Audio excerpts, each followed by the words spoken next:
वृंदावन जाऊंगी सखी। नमस्कार दोस्तों, और एक न्यू वीडियो में आप सभी का स्वागत है। दोस्तों, भगवान श्री कृष्ण महाराज ने गीता में यह वचन दिया है कि यदा यदा हि धर्मस्य ग्लानिर्भवति भारत अभ्युत्थानं धर्मस्य तदात्मानं सृजाम्यहम्। जब जब धर्म की हानि होगी तब तब मेरा अवतरण होगा। जब संसार में नकारात्मक सोच लोगों में बढ़ेगी, उस सोच को खत्म करने के लिए मेरा हर युग में आना होगा। भगवान श्री कृष्ण जी कहते हैं, परित्राणाय साधूनां विनाशाय च दुष्कृतम् धर्म संस्थापनार्थाय संभवामि युगे युगे। जैसे जब बहुत गर्मी पड़ती है तो गर्म हवा हल्की होकर ऊपर उड़ती है, चारों तरफ से ठंडी हवा आती है, चक्रवात आता है जिसको साइक्लोन कहते हैं। विज्ञान इस बात को समझाता है कि जब बहुत ज़्यादा गर्मी पड़ती है तो उसका उपाय बारिश के रूप में होता है। परित्राणाय साधूनां विनाशाय च दुष्कृतम्। साधुओं की रक्षा करना अर्थात जिसके अंदर साधुता होगी उसकी मैं रक्षा करूँगा। रामचरितमानस में संत तुलसीदास जी उल्लेख करते हैं, जब जब होई धर्म की हानि बाड़ा ही असुर अधम अभिमानी तब तब प्रभु धरि विविध शरीरा हरहि कृपा निधि सज्जन पीरा। भारत देश के अंदर श्री कृष्ण जन्माष्टमी को मनाते हैं। भगवान श्री कृष्ण द्वापर युग में अवतरित हुए। भगवान श्री कृष्ण उस अत्याचारी कंस को समाप्त करने आए। दुष्टता को समाप्त करने के लिए भगवान मनुष्य शरीर में समय समय पर आते हैं। उस समय आकाशवाणी हुई है कि हे कंस, देवकी जो तेरी बहन है उसका 8वां पुत्र तेरा काल बनेगा, तेरा वध करेगा।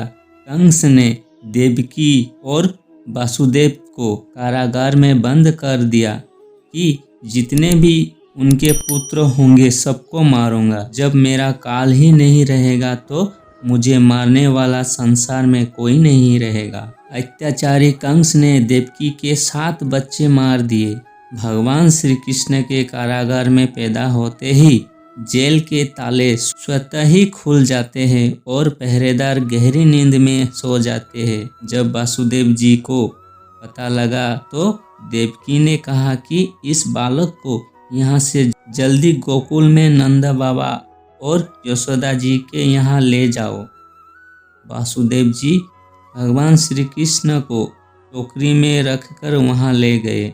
उस समय बड़ी विकट परिस्थिति थी। चारों तरफ यमुना जी में पानी ही पानी था, पर यमुना मैया भी चाहती थी कि मैं भी त्रिलोकीनाथ भगवान श्री कृष्ण के चरणों को स्पर्श करूं। वासुदेव जी के गले तक यमुना जी का पानी आ गया तो वो घबरा गए। जैसे ही भगवान ने अपना चरण नीचे लटकाया तो स्पर्श करते ही यमुना जी शांत हो गए।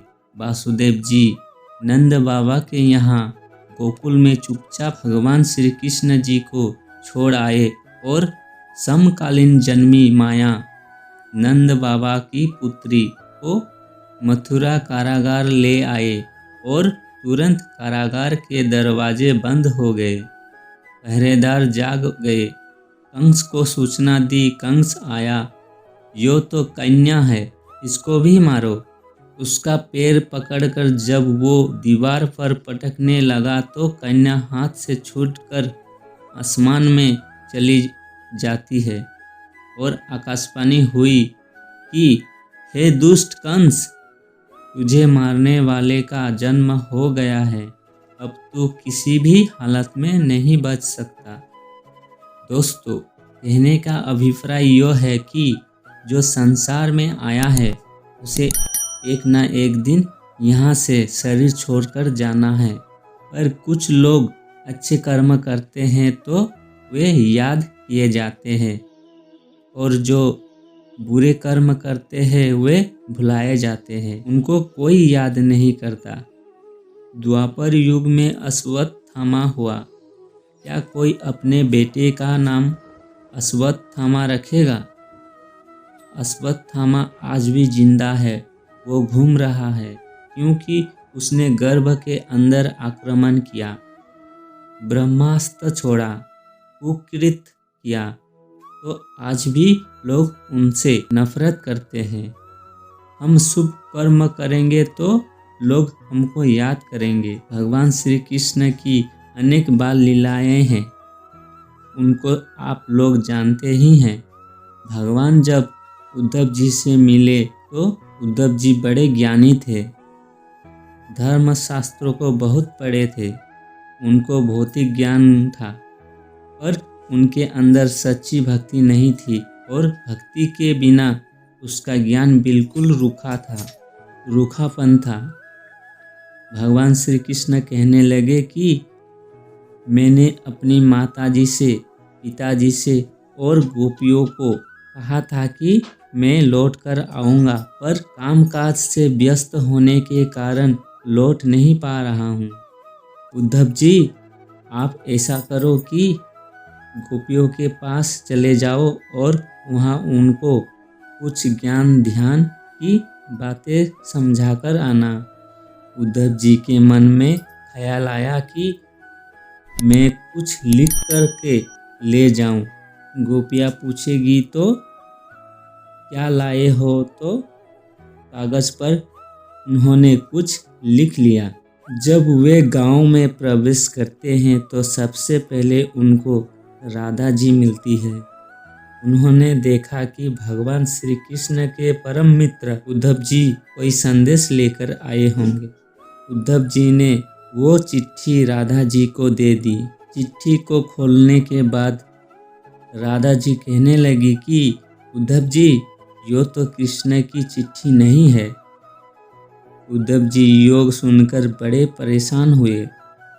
उनको बड़ा आश्चर्य हुआ कि मेरा तो यो तर्क पकड़ा गया, मेरी चोरी पकड़ी गई। राधा यो कैसे जानती है कि यो चिट्ठी भगवान श्री कृष्ण की नहीं है? तो उद्धव जी पूछते हैं कि राधा जी, आपने कैसे कह दिया कि यो चिट्ठी भगवान श्री कृष्ण की नहीं है? राधा जी कहती है कि कृष्ण को चिट्ठी देने की आवश्यकता ही नहीं है। उद्धव जी गोपियों के बीच में रहते हैं, उनको समझाने का प्रयास करते हैं। उनको कहते हैं कि तुम तो ब्रह्म हो, विरक्त हो। जब उद्धव जी गोपियों का जवाब सुनते हैं तब उनका अभिमान अहंकार धीरे धीरे समाप्त होता है। वे समझाने लगे कि मेरे प्रभु की सच्ची भक्ति नहीं है। जो भक्ति राधा और गोपियों में थी, वो भक्ति उद्धव जी के अंदर थी ही नहीं। उद्धव जी के जीवन में गोपियों के बीच में रहकर बहुत बड़ा परिवर्तन आया। इसीलिए जो राधा जी का प्रेम था, जो गोपियों का प्रेम भगवान श्री कृष्ण जी के प्रति था, वो निश्चित रूप में भौतिक स्तर से बहुत ऊंचा था। जब भगवान श्री कृष्ण वृक्ष के नीचे लेटे हुए थे, उनके तलवे में पद्म चमक रहा था, तो भील ने तीर मारा और तीर उनके तलवे में लगा और वे रोने लगे। उस समय उद्धव जी बहुत दुखी हुए। तब उद्धव जी का भ्रम दूर हुआ, उनके मन का अहंकार समाप्त हुआ। भगवान श्री कृष्ण संसार के लोकहित का कार्य पूरा करके संसार से शरीर छोड़कर चले गए। राधे राधे। जय श्री कृष्ण।